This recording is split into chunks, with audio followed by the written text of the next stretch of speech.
All right. Hey, everybody. Hey, everybody. What's new? What's Hey, new? Hey, Nicole. Hey, Nikkei. What's Hey, going on? Tom. hey, You're Don. back. You're back. That's I what's going am That's on. back. what's new is I am Don is back. back. Yeah, it feels good to be back. I'm not going to lie. Yeah. Feels great. I miss being on here with you all. No joke. Yeah, we missed having you. Yeah, yeah. Well, I'm back and hopefully here to stay for a lot longer. Yes, yes, yes, Yeah, yes. yeah. So Yep. we know what we got to do. We know what we Mm-hmm. got to do. So Nicole, you ready? Yes, Let's talk about it. talk about our sponsors. Definitely. So let's see who comes up on the screen first. Or you do it in the order I say it. Irby Herbie. Entertainment. Mm-hmm. Urban Entertainment is a international DJing company as well as a urban apparel company, and it is a brainchild of Raymond Bailey. So you want to give a shout out to Irby. Definitely follow Irby on Facebook and Instagram to learn more about it. Especially if you're a DJ, check us out. Sheer Dazzle Salon is the reason why my hair isn't in puffs, looking crazy like it was 2 weeks ago. Want to give a shout out to Kiki Johnson, my stylist, and the lovely ladies that are at Sheer Dazzle that's on Sam's Circle out in Chesapeake, Virginia. And I'm wearing this hat because of my branding, not because my edges are crazy. Just to put that out there, my edges are still fresh to go. And Color You Cosmetics. I'm not sure what's going on with my lighting here at home today, but I'm looking like Casper. I'm brown, just to let you all know. But it's kind of hard to see my makeup today. But Color You Cosmetics, I am a brand ambassador for them.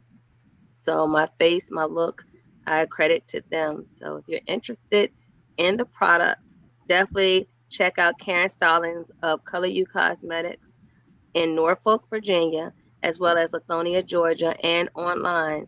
And she's on Instagram and Facebook. And look for us there.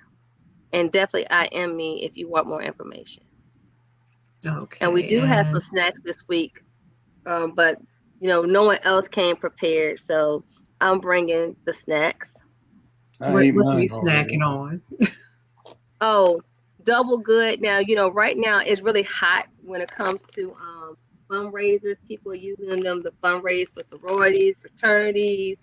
I actually support my best friend Carla's family reunion endeavor. They do a scholarship fund every year. So that was their fundraiser. So I paid into that. So, if you have an opportunity, someone's doing a fundraiser with that popcorn, it is delish. And the flavor I'm eating tonight is and queso fire. So it has a Ooh, little cheese, a little spice, a little Spicy. kick. And the cake can appreciate this. Okay, I know you're familiar. what you got? What you got? What you got? Ginger beer. The Yes. DMGs, Yep. DMGs.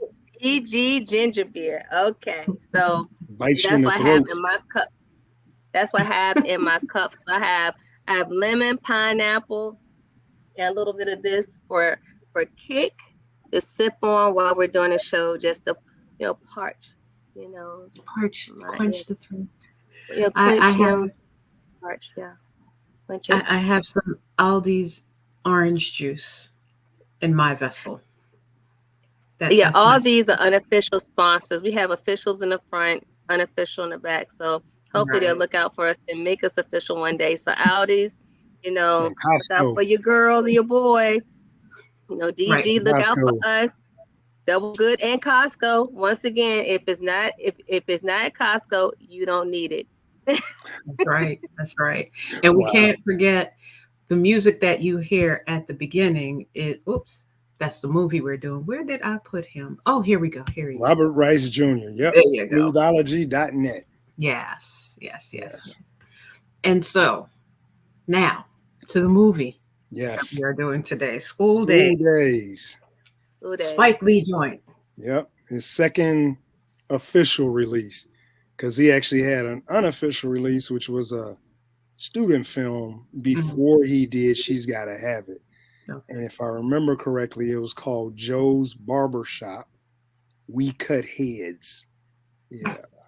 Okay. Yeah. Mm-hmm. Yeah. But, and of course, a lot of people remember his first movie, which was She's Gotta Have It. It was Yeah. very discussion worthy when it came out. Of I course, thought back girls then we were Right. teenagers. And it was a very interesting movie about relationships, sexual It was liberation. sexually forward. It was Very very much so. sexually forward, Very much especially so. for African Americans, and the Mhm. topic of women's sexuality and the fact that she had Yes. 3 loves, got into Yes. all that. But Yes. we're going to stick with today's movie, which School is days. School Days, and how Yes. impactful it was. So let's kind of like talk about, for those of us that may have seen it when it first came out, where were Mhm. we and what were we doing when Huh. School Days came out? So Don, you start, give us Okay. give us like a quick little snippet of what was going on in your life when this movie dropped. Well, I had already gone to see the Military Recruiter, and this was the last movie I saw before I went into the Navy. And it's funny Oh wow. because I had heard of Spike Lee because, of course, I had seen the posters for She's Gotta Have It. And then I Yeah. remember one time I was at an aunt's house on the north side of Chicago, where I'm from. I'm from the south side, but I was over on the north side of my aunt's house. And she was watching the news, and they announced that Spike Lee was releasing his second movie, and it was going to be a lot more prestigious, bigger budget. And my cousins were like, "Ooh, Spike Lee! Spike Lee is awesome." I'm like, "What's up with Spike Lee?" He's like, "Oh, his movie, this one's supposed to be really, really good." And so they were playing a snippet from one of the musical numbers, probably Good and Bad Hair, which was a huge Mm-hmm. musical number. And I was like, man, I need to go check that out. So that was probably in February of '88.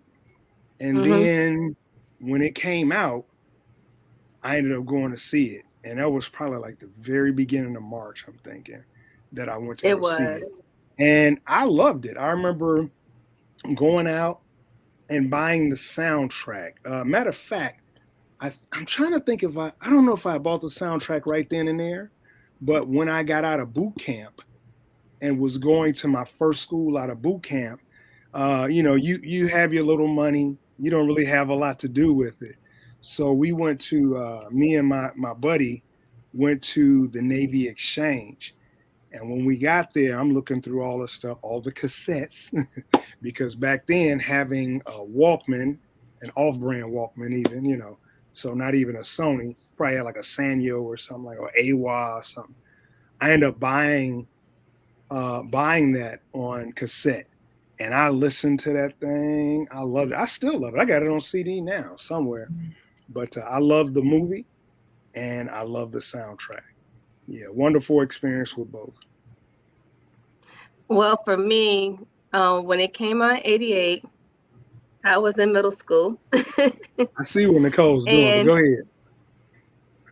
I was in middle school, and my god sister, scholar, was going to Norfolk State University. I have to shout that out because that's my alma mater as well. And it being that, and at the time she had been taking me on campus, and I was seeing, sororities and fraternities on campus, doing probate, just walking around campus, just being a part of whole campus life. Mm-hmm, And I had mm-hmm. always been a part of Norfolk State. Norfolk State was like a second home to me, being, from here and just being on campus. So I was already, geeked up about going to college. My mother and uncles had gone there. So Okay. when the movie came out, Scholar decided to take me, which it was a big honor because, she's in college. So she's going to take this little kid, with her to see this movie. And I just remember saying to myself, I am going to an HBCU. I just knew it. I knew it. Mm-hmm. I mean, it was in my bones that I was going to go, because it made such an impression on me, and it seemed to be the icing on the cake for what we were already experiencing with the Cosby Show, with Yep. A Different World. Yep. And then this Yep. movie comes out, and it's just like, if you don't go to a HBCU, it's something wrong with you. So, I was excited about the cast, the storyline. Some of the topics for me were a little bit above my head. The sexuality portions of it. But when it came to being woke, and understanding your blackness and colorism and all that, some of those things I had already been exposed to because of my upbringing. What I had been taught. So I never forgot that experience. And to this day, I really would like someone to do some type of study on how many people decided to go to a HBCU because of that movie, or because of the Cosby Show, or because of Different World, because I would like to know if there was a spike in admission. You can go back and look at the numbers and see, and then kind of go back and, and trace it back and ask those questions. But I have no doubt that the renaissance that HBCUs experienced back in the late 80s into the 90s and even now is a part of what's going on with us culturally and what's going on for social media when it comes to our understanding of who we are and our necessity want to be educated, amongst our own. So yeah, and I still watch that movie as if it's brand new. Yeah. Because to me, it was a cultural phenomenon. And I don't even think Spike meant for it to be, but that's what it became. And it's also a classic. Yeah. Like Nicole, I was in middle school and everyone was talking about it. And everybody was talking about Spike Lee, because he was. Don's laughing because he's like, back in my day. I'm laughing because I'm waiting for her to say, but my parents wouldn't let me go see it. I'm telling you. Absolutely not. Absolutely. What? Are you kidding? I couldn't see it because it was a movie. There it is. It was a movie. There it is. I knew something was going to come up. But he is would let me see it. Doing critiquing African American film. Wow. Hello. How the tables have turned. All right. I wasn't allowed to leave the house, so there was no worry about me even seeing the movie in middle school. And here it is. Here it is. I'm thinking that growing up, when I say in the church, to where I was at church probably in my waking hours, probably more than I was at home, it seems sometimes. And, and even still, I could go see movies. But okay. No, Nikkei didn't get to go see movies. But I just remember at that time, it was like, especially coming from New York, we heard so much about Spike Lee. Every time his name was mentioned in the news, there wasn't a positive connotation necessarily associated with it. It was like he was described as so harmful because not only was he pro-Black, he was very much pro-Harlem at the time. So in New York, he was like, yo, we got to preserve the history of Harlem. Harlem is for Black people. They coming to gentrify this stuff. And folks in New York was like, oh my gosh, we can't have him here. He's promoting this on film now. He's dangerous. Amazing. People were afraid of him. People were really afraid of him. Amazing. You get a Black person with an opinion, a strong opinion, and it's dangerous. Yeah. And I'm not gonna say that Spike Lee hasn't kicked open some doors, but we needed that because the films that and to be honest, the two movies that came out right at that time, well, when I say right at that time, I'm talking about his first movie. When his first movie came out, which we just mentioned a moment ago, Robert Townsend's movie, The Hollywood Shuffle, that came out right around the same time. They were contemporaneous to each other. And it may have been like one more, but those were the two that a lot of people were talking about. Those were the two that made it to the Hyde Park Theater, which was by my high school. So I would walk past that every day. And not to knock Harlem Shuffle, we need to review it at some point, but not to knock Harlem Shuffle. But Harlem Shuffle, it was controversial, but it was more of a comedy. So it's a lot easier to take your medicine with sugar. You know, a spoonful of sugar helps the medicine go down, as they said in Mary Poppins. Mm-hmm. But Spike was giving it to you straight, no chaser. Right. Like when he did Do the Right Thing, which is Yeah. probably one of the greatest movies ever made. Like he did, let's get even more recent with the Black Klansman. He pulls no punches, and he just gives it to you raw. But the thing is, we needed that because a lot of stuff that came out around that time or that followed that was like Death by Temptation, which was like a black horror movie, and it actually starred and was made by James Bond III, who was in this movie. It also had Bill Nunn in it, who was in this movie, played Grady, and all like that. But a lot of those movies, they didn't directly address what needed to be addressed, Right. because colorism, it had been addressed, but you had stuff like the Imitation of Life, stuff like that. This was like a lot more modern. Contemporary. It's contemporary, yeah. And it was saying how it was still going on. And it was. And he set it up in the Yeah. background. Yeah. In the background, he really set it up because he divided the groups even by color. Yeah. A hotel too. He actually took the fellas, which was the unofficial fraternity. They really weren't a fraternity. They just hung out. Lawrence Fishburne and his guys. They took the fellas and the ladies that they liked, and they put them in like a real jacked up, like a Motel 6 type situation. And he took the other girls, Tisha Campbell and her girls, the and then Julian and his guys, you know, so G5G Right. and the Gamma Rays, and he put them in better hotels, so that not only would you have the enmity going on screen, but even off screen, because none of them socialized together like that, and you began the actors began to really have an issue, right? Internal beef. So the scene where they're doing the step show, and newsflash, what G5G does not time, I was like, oh man, that's amazing, because I was just so caught up in all of their fashion and all that stuff. But it really wasn't great for stepping. But but you know, he's doing G5G, you know, all that stuff. But when the fellas get up there, and the fellas roasted them good too. When I say Gamma, you say, you know, all that stuff. Right. When that fight breaks out, that was real. That's a real fight. That's a real fight. It was built on the frustrations of Lawrence Fishburne and his guys, Giancarlo Esposito and his guys, and all of that. All of that. And it's kind of funny, but hey, there it is. Yeah. It worked. It worked. But like you said, that was kind of the brilliance of it. And the thing Spike was telling our story and talking directly to us, talking directly to a Black audience. Oh yeah.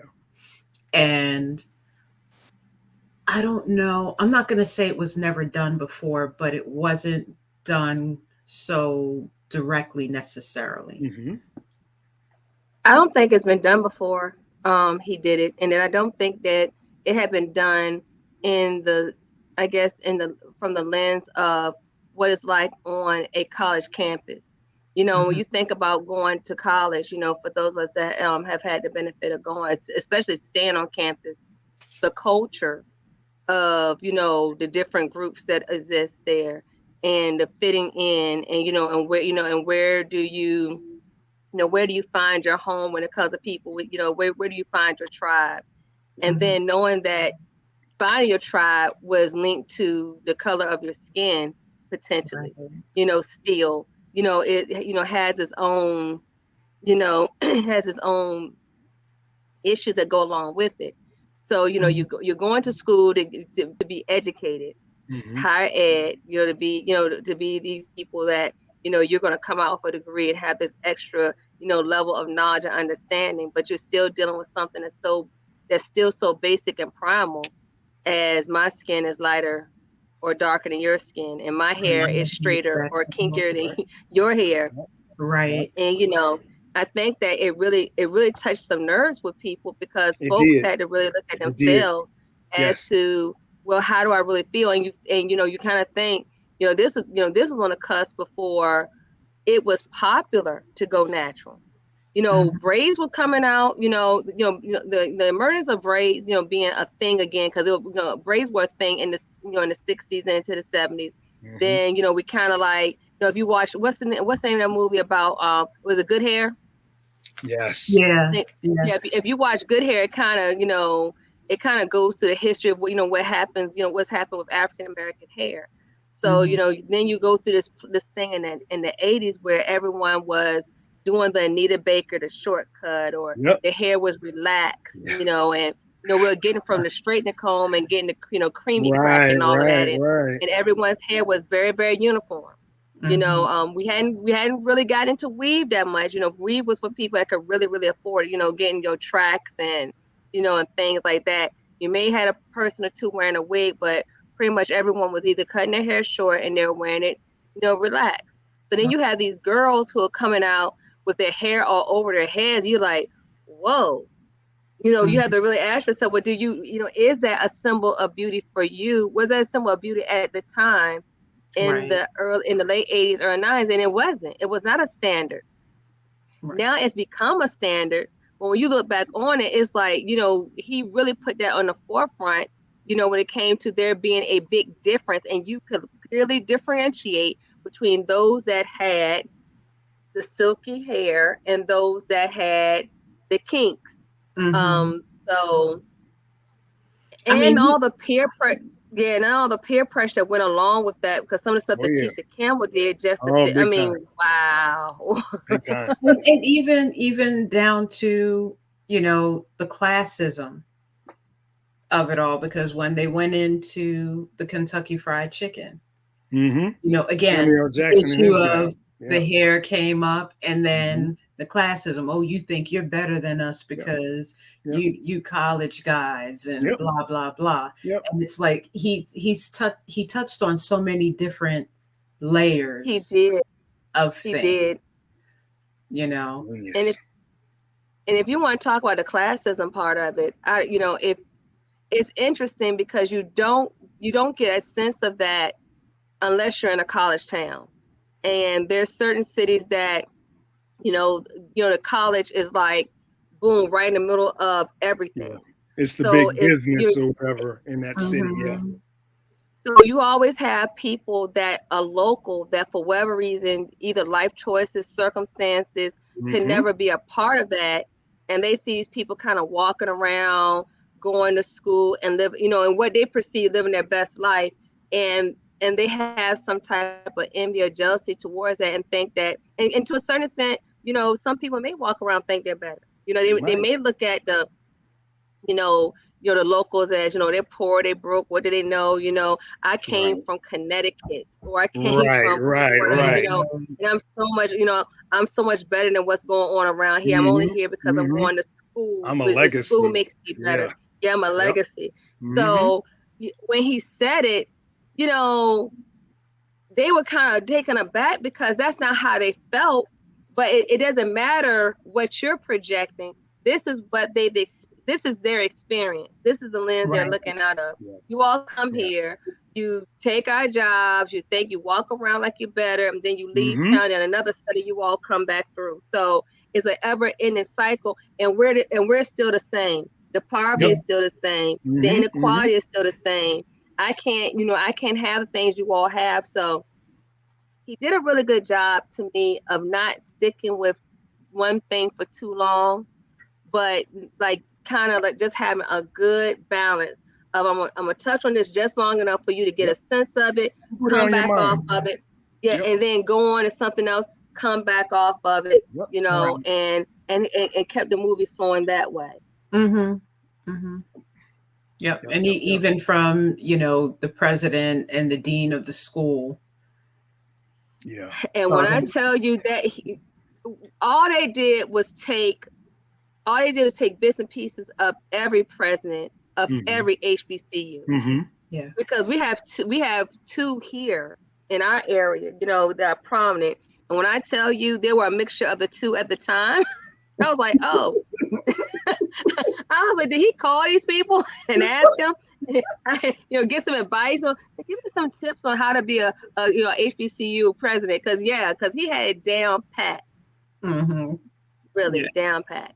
Yeah. I got something for you. So you know how Spike Lee is notorious for using a lot of the same actors over and over in his movies. Well, there's a reason why you never saw two of them who are prominently featured here. Why you never saw them in another movie? Yeah, one is Lawrence Fishburne, and the other, who I think was still known as Larry Fishburne, and the other is Tisha Campbell. So Lawrence Fishburne, he was clearly the lead, and Spike Lee, because he's an independent, he was just starting out. He's known for being very frugal with his money when it comes to paying the actors. And so when Lawrence Fishburne was kind of demanding, another role in another movie, not demanding, but wanting to do another role in another movie, but clearly as the lead or something along those lines, Spike Lee told him, "You'll never be a good leading man." That's what he told him. Now, I'm going to tell you what ended up happening soon after that. Soon after that, I want to say 1990, if I remember correctly, 91, Lawrence Fishburne starred in Deep Cover. And that changed everything. That changed some things for him. Now, when it comes to Tisha Campbell, he tried. Now, if anybody who will watch that movie, when they did their part, when the gamma rays with Dina, because Dina ended up, it's funny because Jasmine Guy ended up being more popular following, like when she ended up on a Different World and stuff like that. But Tisha Campbell still showed up on it. Matter of fact, half, if not just about all of the cast was Different World. Huh? A lot of that cast ended up with Cosby. Yeah, a lot of them ended up on A Different World.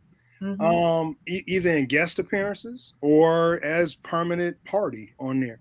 Yeah. But when the Gamma Rays did their song, don't what is it? No, baby, don't leave me here overnight. I can't remember the name of the song, but anyway, clearly Tisha Campbell is the lead singer. Did anybody else get up and sing lead? Did anybody else did she do a call and they did a response? None of that. So Tisha Campbell, who at the time, I believe her mom was her agent, I believe. And she and her mom demanded that Tisha should get more money because in this musical number, she is clearly the lead singer. Spike Lee, because she could belt. Yeah. Yeah. She could sing. She was the only one that was a certified singer. Yeah. But even before that, I mean, she was on television series. Yeah. Yeah, the one with the little girls on it. Yeah, Rags to Riches. Rags to Riches, yeah. She had been on Broadway. So she was on Little Shop of Horrors, which is where her and Tashina Arnold first worked together. Yeah. Yeah, so and became lifelong friends. Yep. So it's like, to me, I'm disappointed in Spike for not recognizing the talent he had. And how can you diminish Larry Fishburne when he did Cornbread and Me? When you were still wiping your nose and learn how to tie your shoes, he was already in a movie. But you know what? I think that me and confessional moment. This is my first time seeing this particular film. I've seen other Spike Lee stuff. I knew it was gonna come out, but go ahead. Oh yeah, it's gonna come out. Yeah. Look, I ain't ashamed. But anyway, this is my first time seeing the film. No, I'm not ashamed. I ain't no way ashamed. Oh my God. I said it from my chest. Anyway. Say it with your chest. With my chest. The thing that I looked at while watching this was, this is early in his career. He was still young. And he's very young, in fact. Yeah. This was like what, within his first 5 films. Second film. Yeah. Second film. So he had a lot of community support to get this done. He had a lot of big names behind him to get this done, because there were no slouches. He had veterans. He had veterans in this thing.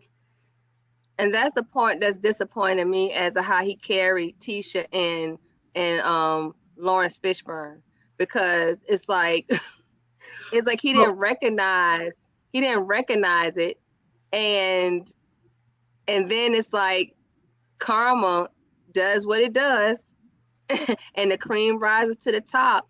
And neither one of them have missed a day of money.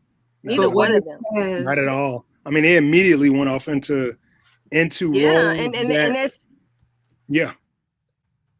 But it's what like, go ahead, okay. Well, what it says is that people were willing to support him in spite of that youthful arrogance, I think. And that's one thing that back then people really talked a lot about. It's like, okay, he's young, he's brash, is he gonna last? I think a lot of that has toned down. No, it hasn't. No, it hasn't. It has not. It hasn't. I'm not going to say that he's not outspoken. I don't know how he pays people. It has not toned down. I don't know how he pays people. It hasn't toned down. The only thing about it is that he's not in the forefront of the movie industry as he had been, in the previous, 15, 20 years. So no one's going to him as, when it comes to being a voice or a commentator as to what's happening in film, or even Black film, for that matter. He's more associated. There's a whole generation of people that only know him from being a meme, standing on the side of the basketball court. There's a whole generation of kids that's all they know. So unless they're introduced to him as a filmmaker, they don't really even realize who he really is. They, most people know him as being a fanatic Knicks fan. That's it. When it comes to, that's what he's kind of evolved. He's evolved to. The plus for him is that he has an outstanding body of work that when people go back to look him up, they can learn more about what he did, but not necessarily what he's doing. And that's the part of what happened with Lawrence Fishburne that I just find amazing, because he's on TV today, so why you said he wouldn't be a leading actor, then he went on to do all over the place. Then he went on to do these roles. He's almost like I can liken him to Samuel Jackson, where I really feel like there hasn't been a role he picked that wasn't a good role off the top of my head. It's like I can't think of anything that I mean, he's straight. I mean, at the roulette table, he is killing it. Matrix, like boom, the whole Matrix trilogy. And so in all actuality, when you kind of look at the whole thing, I think sometimes it just lets you know that you have to be really careful. The life lesson here is you have to really be really careful at the box you put people in, especially when you're coming from a place of inexperience and youth, and being young or lack of understanding. You can be old and still make a mistake, so it's like, even I would hope that he's done, is that he's made amends with these people and said, you know what, I gotta call it, I was wrong. I would hope that he be man enough to say I missed it, because you don't always catch it. Think about how many producers overlook people. Think about the fact that Luther Vandross got booed at the Apollo 3 times. A whole bunch of people missed him, period. And then they had to go back, collect themselves, and they ended up buying his albums and going to his concerts. I mean, so how dumb do you feel and you were one of the people at the Apollo that booed him, and now you sitting front row center at a Luther concert. Right. Come on now. So you know, we've all missed the mark and we call something wrong. It's just the lesson is that hopefully we learn from that and say, you know what, my bad, sorry, you know, I missed it. You know, I will hope that happens. Yeah, hopefully, but yeah, you know, he's because those are two severe L's. I'm sorry, those are two severe L's. Yeah. But you know, it says something where you had all of these notable names in your second film. Mm-hmm. You had a lot of background support. So because even the supporting actors, the president of the university was a known actor. That's what I'm saying. Joe Seneca. Yeah. That's what I'm Joe saying. Seneca. I was looking at the Ozzie Davis was a diehard supporter of him all the way to the end. Yeah, he was because he got it. That's the whole thing. There's certain people that see it and they get it. Ozzie had been in the business long enough to realize I may be, you know, faded into the sunset, but this boy is on to something. And I think that it was easy for him to hitch his horse to that wagon, per se, because he had been such an activist actor his entire career. Right. So when you see this guy come up and he's willing to be bold and daring and do these types of films, and he's got the money backing, why not become a part of that when this is something that you probably have wished for years, but it wasn't a platform for you to do it. He and his wife Ruby both led extraordinary lives and had phenomenal career to the end. And when I think of Spike Lee, they saw it. They got it. They didn't mind, you know, no different than, you know, people can, you know, differ when it comes to Tyler Perry because, you know, Spike differs when it comes to Tyler Perry. But I tell you what, Tyson got it. But it was something about Tyler Perry that especially her, because you know, if you want to ever call yourself woke, I mean, she was woke while we were still in utero. Woke. She was super woke. So anytime, for whatever reason, she saw something in him that made her feel like if he wants me to be a part of what he's doing, I'm gonna lend my prestige. I'm gonna lend my notoriety, my name, my likeness to what he's doing. That says a lot. Now you can feel however you want to feel, but Maya Angelou, you know, you can't take her and Cicely out the equation when it comes to the fact they hitched themselves to him and were a part of his franchise and helped him and gave him the credibility that he needed, because they're about as credible as you can get. Right. So do we have any other things we want to touch on when it comes to She's Got? Because we all loved it for different reasons. You mean School Daze? School Daze. Excuse me. Yeah. I got something I want to touch on real quick. What's that? Okay. Giancarlo Esposito's haircut. Man, oh God. Man, listen. It was the 80s. I was young. Oh no, you didn't. I didn't, but I wanted. I thought that was so unique. Thank you, because when I tell you, you would have lost some booty cool crack right down the middle. Listen, that scene when Tisha Campbell, I was like, no. Licked his part. First of all, that grossed me all the way out. First of all, I didn't realize a lot of people out. I didn't realize what she was doing, but then when I got what she was doing, it grossed me out because I'm thinking, girl, you are ingesting grease. That boy's got sheer, you know, whatever is it, you know, S curl juice, you know, Jerry curl juice, World of curl juice. All of that. And I know he's got that good hair. I know he's got that curly stuff, you know, that grease and water hair. I know he has that. But, yeah.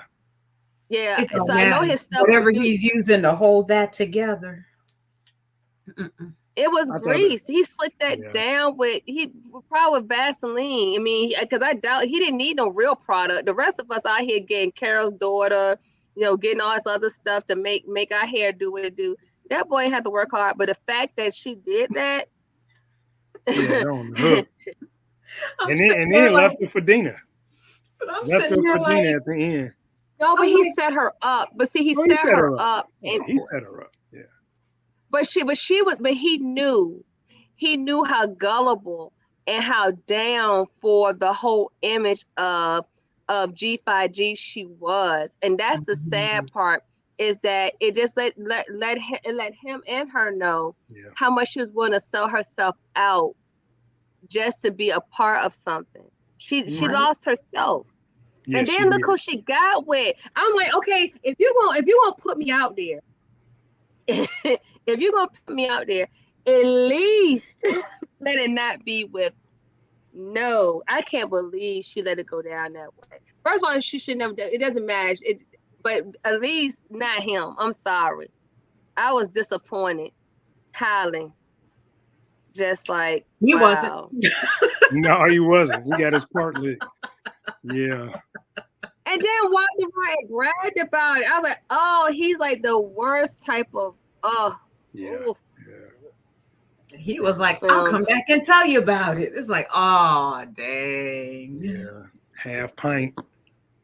Yeah. But I will say something about Giancarlo Esposito. You talk about somebody who's working. You talk about Samuel Jackson, Lawrence Fishburne, Tisha Campbell, never missing an opportunity or a meal. This guy has gone to places as a thespian that some people just like they don't even show up. And you're like, man.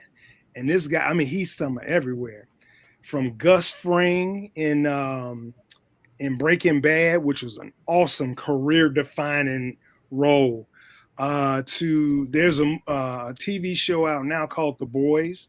I think it's about to enter its second season if it hasn't already. It's a cable show, very violent. Come to find out, he's the CEO of that corporation, and all these other. This guy just shows up, and he's somewhere everywhere. He plays a good villain. He does. He plays a really good. He does. He really does. One He thing I plays like a about his roles good guy too, but yeah. Mm-hmm. He plays very intelligent roles. Even when he's a thug, he's like the smartest guy in the room type of thug. Not your, gully, rational. yeah. I love that about him, and he ain't bad to look at. Well, check this out. I always have to put that out there. I have to slide it in there. I have to give my little critique on that. Yeah. I'm like, There's a movie that he and Lawrence Fishburne were in after this. I'm not even gonna ask if y'all know what it is, because y'all be like, huh, what? They were both in The King of New York. Now Lawrence had a more role that was out front, Jimmy Jump with the two gun, pow, pow, pow. He was something else. And Giancarlo was more of one of the background thugs. And when you just said thug, it made me think about that. Really good movie. But then I actually met Giancarlo Esposito. I had my youngest son with me. This is back in 2014, I believe. And we went to a Comic-Con up in Richmond, Virginia. And they had some people there, like Ernie Hudson was there, and a bunch of comic book folks that you're probably not going to know. But then they also had some actors like Ernie Hudson. And Giancarlo Esposito was there. Now, I don't know. I think Giancarlo Esposito is a guy who probably lives in his head. So he really is like probably very intelligent. But he just didn't really seem, I'm not going to say he wasn't approachable, because I went over to him and just said hi and just told him, hey, I love your movies. But he just seemed like he was really wrapped up on what was going on here. Maybe he's trying to wrap his head around a part that was coming up or something like that, or was ongoing. I don't know. But yeah. Well, some people show up for those things, and they're not those kind of people. They're not personable. They're who they are on screen. They're not. You have to know them personally to be able to engage them, you know, and they'll show up and participate, but when it comes to like being talkative or interactive or whatever, that's just not their thing. But the appearance once is again, part of the job. He wouldn't have had to say one word to me. You know what?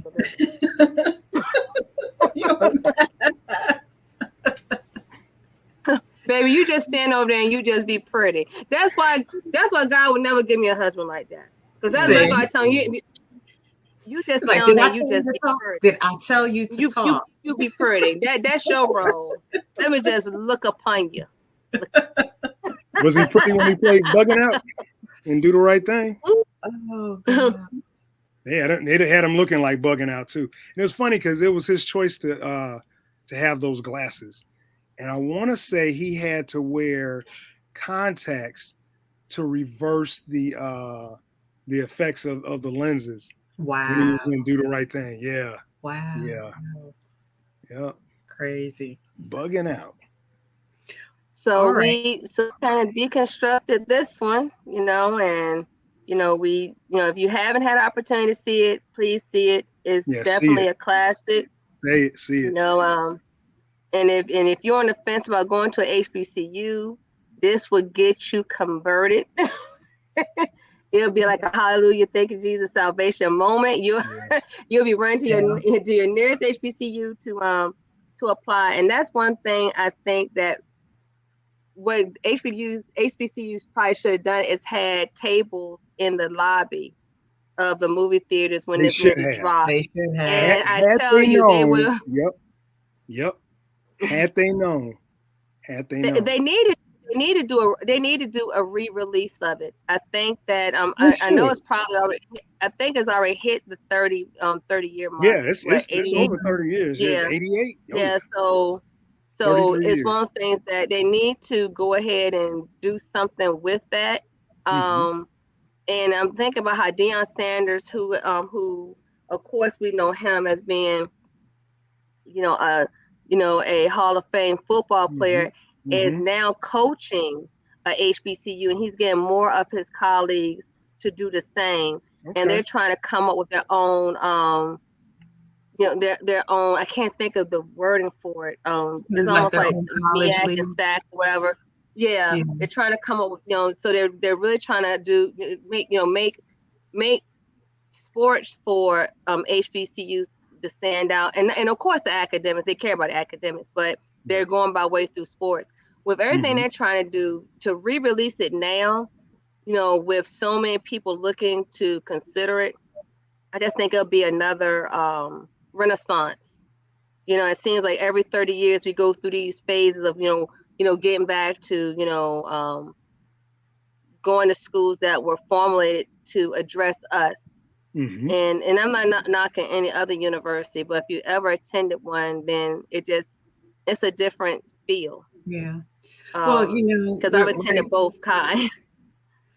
Yeah. Well, we're in that political period too, where people are raising the question, well, why is it relevant? Why would you segregate but yourself? You know what? This is the answer. They answered the question in the movie. This is the answer. Answered the question right here. Right and in the movie. This is why Please watch it. This makes it. This is still relevant. Yeah, I mean, they answer it directly. You don't have to go looking for it, and that's so. It's not It's no mystery. No mystery. Heck, no mystery. I forget the guy's name. It wasn't Colbert. I forget the other guy's name. Who went on his tirade about why do we need a Black national anthem in separate colleges and all of that other stuff. Here, watch this film and figure it out. Yep. So I don't regret a moment of attending Norfolk State University. Not one moment. It has challenges. I regret as any college. I tell you what, you'll leave out there prepared to meet the challenges of the workplace in the world. You really will. So. No, thank you, Spike. For your work. Thank you for what you contributed. Big time. If you haven't got Tisha and Lawrence Fishburne, I'm as a life coach, I think you should. I'm just putting. Hopefully, but I affirm today. I really think you should. I think you should get that all the way together. Maybe you don't feel the necessity behind it, but yeah, I think you need to fix that. Yeah. Well, anyways, that is our show for today. need to rate it. Follow your. We need to rate it. Yeah, we need to rate it. Do we need to rate a classic? Yeah. I mean, it's a classic. Yeah. No, that doesn't matter. Oh, it's Blaxploitation movies are classic. That doesn't mean all of them would get a 5. It gets all the things. All the things. So whatever 5, 10. Yeah, it gets all of them. Yeah, I'll give it a 5, but I'm just saying we need to mention. All right, you give it a 5. What you give it, Nicole? All the things. She throwing the kitchen sink at it. Okay. Mm-hmm. I give it a 5. All right. All right. It's definitely for its cultural significance. Right. Yeah, if nothing else. And for the fact, like Nicole was talking about, its importance when it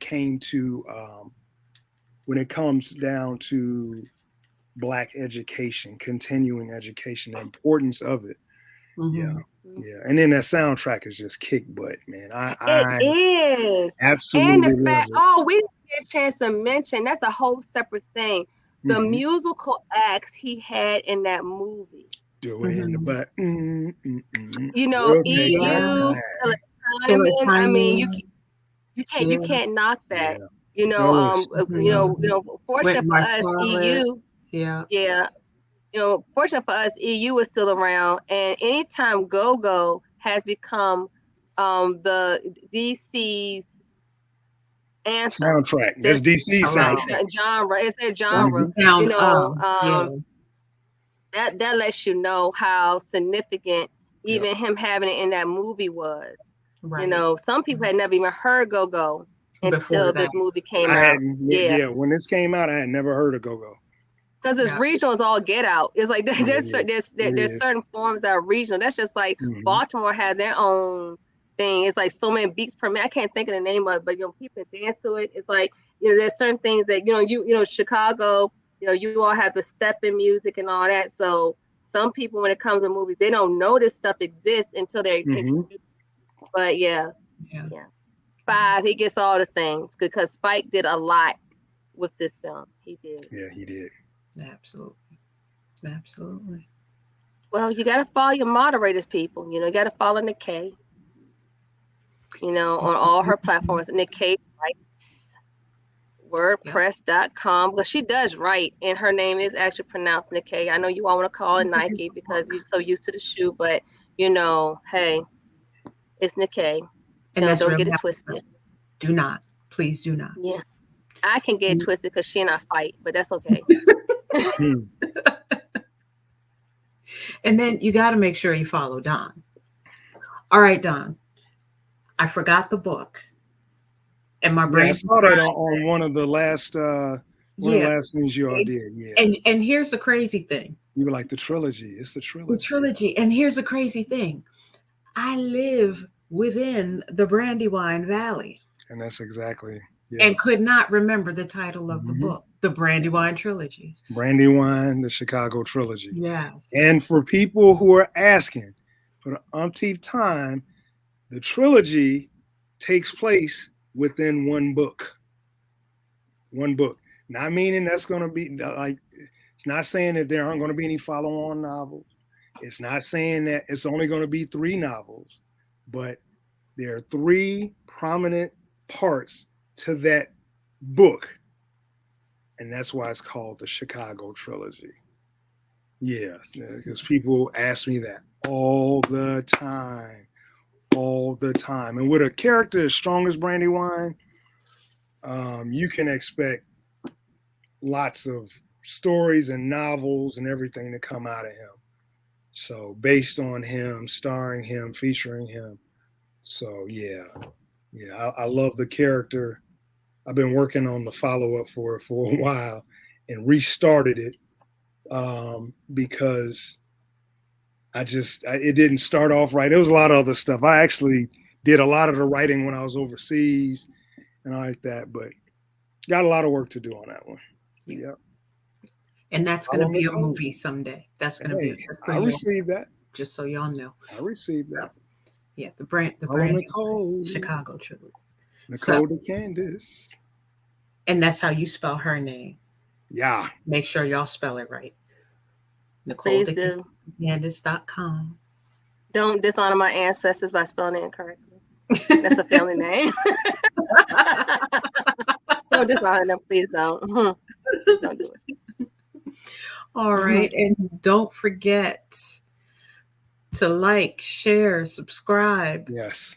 Movies That Move We. We're actually Media That Moves We on YouTube. Yep. And that's where you will find the Movies That Move We playlist. So like, share, subscribe. Which is growing. Up in the algorithm. Which is growing. Yay. We love the growth. We love the growth. We do love the growth. You can find Movies That Move We also on Facebook. And Nicole, explain how that works, because people are still struggling with this. Yeah, with our group. They're struggling. Let me say, they're not struggling. They're trying to be. You know, if you're struggling, it's because you want to struggle. Yeah, it's no struggling. If you want to be a part of the group on Facebook, please answer the 3 questions. They're very simple. Or don't. They're not security questions that are gonna have us hack into your bank account and steal your coins, your bitcoins, or your your cryptocurrency. No, all and it's not some type of secret society. What we're doing is we're just trying to keep the bots and the trolls, out of our page, and we just want people that really want to have really fun conversations about media and movies that move us. Black as specifically. Yes. Yep. So that's what we really want, and be mindful that there are different races in there. So it's not just all Black people or people from the African diaspora. There are people from all walks of life. They're in there because they're interested in those films and they want to learn more about us and understand us. So that's why we want to be a part of the group. So no matter who and what you are, join. Alien, man, fish, bird. If you can answer those 3 questions, we're all for it. Check us out. Exactly. All right. So that's the show for today. Yep. It is. And we hit an hour, folks. We didn't mean to, people, but we hit an hour. So, but we were having a good time. We're having a good time, and we hope you did too. So join us next week for the next Movies That Move We. Yep. And until next time, bye. Take care. Bye.